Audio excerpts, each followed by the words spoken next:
Hey you guys, it's your girl Larissa. I'm here to bring you guys this video on uterine fibroids. I'm so excited to bring this video to you guys. I'm excited that you guys are interested in this video after posting on my Instagram what I was going through. Just a little bit that I posted. I thank you guys for all your love and support that you guys have poured out to me and the wonderful well wishes. I thank you guys so much for all your messages. Thank you guys. It really made me feel more comfortable with sharing my story. Before we get started, I would like to let you guys know I have a lash collection coming out as well as a raw hair line, which means that the hair is unprocessed. I'm wearing my raw Indian 30-inch straight hair and also a pair of my lashes. So you guys can look out for that on my Instagram, Larissa the One. So we're gonna jump right in here with the uterine fibroid video.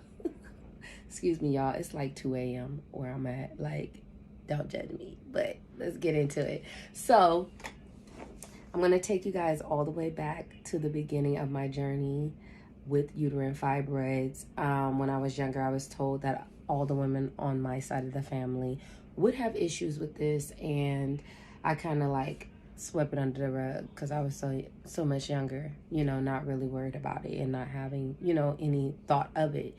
So I have 3 children. My first 2 oldest children, they didn't give me any issues with that. I didn't have any complications with that. But what I will tell you guys is everything started in 2016. In 2016, I actually had the issues with pain, issues with it coming to me that I had the fibroids and that I was pregnant with my 3rd child.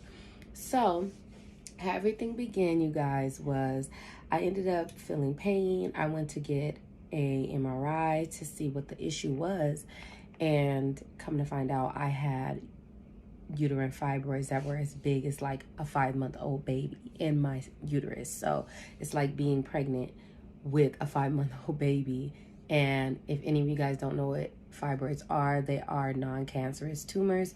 So some people don't get rid of them, but some people do because they cause them pain, or they, you know, cause pain and make your stomach look big, and we don't want that over here. So I had mine removed twice. So the first time I had them removed was 2016 is when I found out, but 2017 is the first time that I had them removed. So in 2016 is when I found out I had them. By the time I was going to go get the surgery, they found out I was pregnant. They usually give you a pregnancy test. Found out I was pregnant. I was like, oh no, I'm not pregnant. What are you talking about?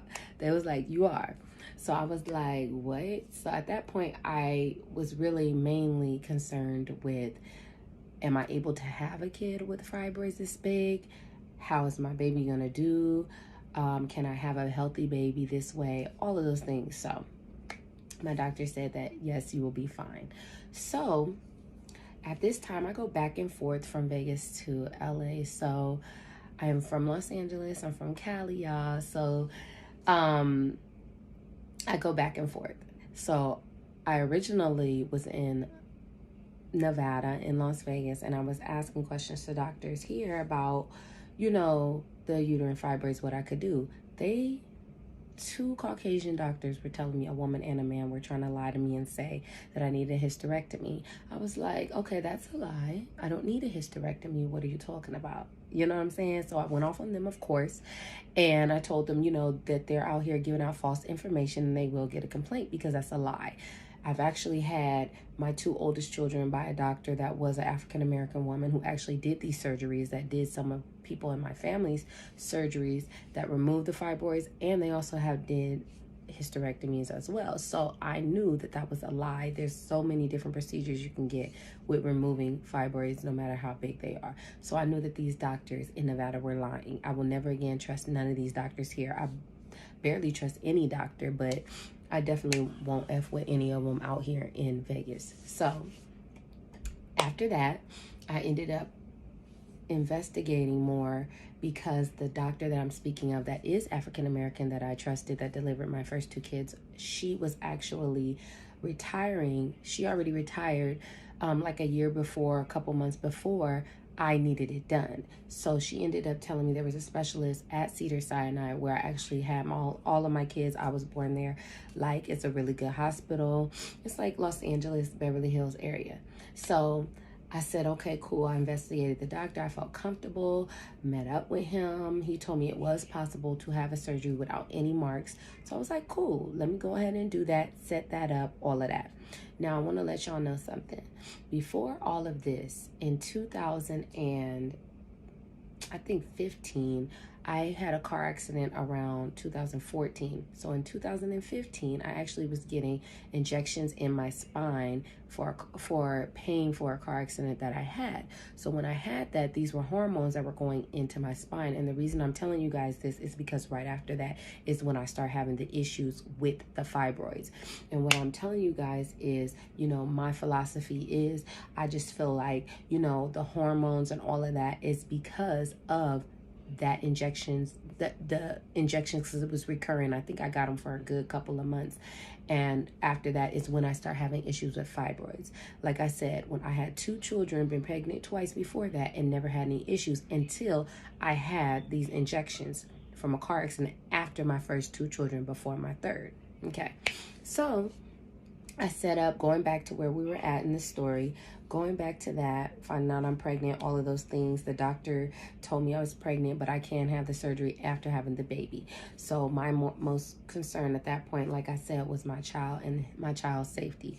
So after that, I basically was like on bed rest. And then towards the end, I ended up in the hospital because they couldn't find the heartbeat. I didn't feel well, and I was nervous about that. And thank God I had a healthy baby. My baby was underweight, about 5 pounds, a little over 5 pounds, but it's because they took him out the day that I hit full term. So he still could have had 3 weeks to 4 weeks of growing and could have been bigger, but they could not find a heartbeat a couple of times. And they said that's not unusual, seeing that fibroids are in the way, and they did not want to chance the baby dying. So, and I didn't either. So I was all down for getting induced, which is when they give you medicine to help you go into labor naturally instead of me getting cut, because I've never had a C-section, by the way. So I said I would like to get induced, see if I can do that and push the baby out, because I'm not really into C-sections. So they said cool, they could do that. Thank God everything went as planned. My baby is healthy. He's healthy, he's happy, he has no special needs. So I thank God for that. So after I had my baby in January 2017, we go on down to September 2017, and I had my first surgery, which was, I think it was called, let me see, I have my paperwork. I think it's a laparoscopic myomectomy. I think that's how you pronounce it. But what that means is they went through my belly button. They open your belly button. They use, it's like a robot they use to control. The robot is basically getting cutting the fibers out, pulling it through your belly button, and they sew you back up. You have no scars, no marks, no nothing. You can't even tell. So I was like, yeah, that would be perfect for me. So I went through with that.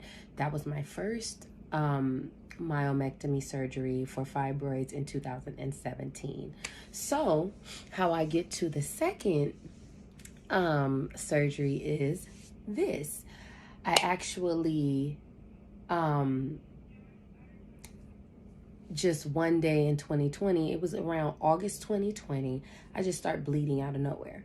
Now, the first time I had the fibroids, I wasn't bleeding. I probably was bleeding a little heavier during my period, but it wasn't like this. This was actually when I wasn't supposed to have my period. I was on a plane when this happened. I'll never forget this. And blood just started rushing from me. And I'm like, oh my gosh, like, I know that I'm not bleeding. This is not supposed to be like my period, none of that. And luckily I was on my way home, because I'm just sitting on the plane like, oh my gosh, I don't have nothing on me, because I was not planning to be on my period, none of that. So I go to the bathroom on the plane. Luckily, a flight attendant had a pad. I had a tampon. I had a super one, thank God, only one. But when I tell y'all that super tampon got filled up in like 15 minutes, I was so scared, because I'm like, what is going on? Like, literally just pouring out of me. Fast forward, I get home.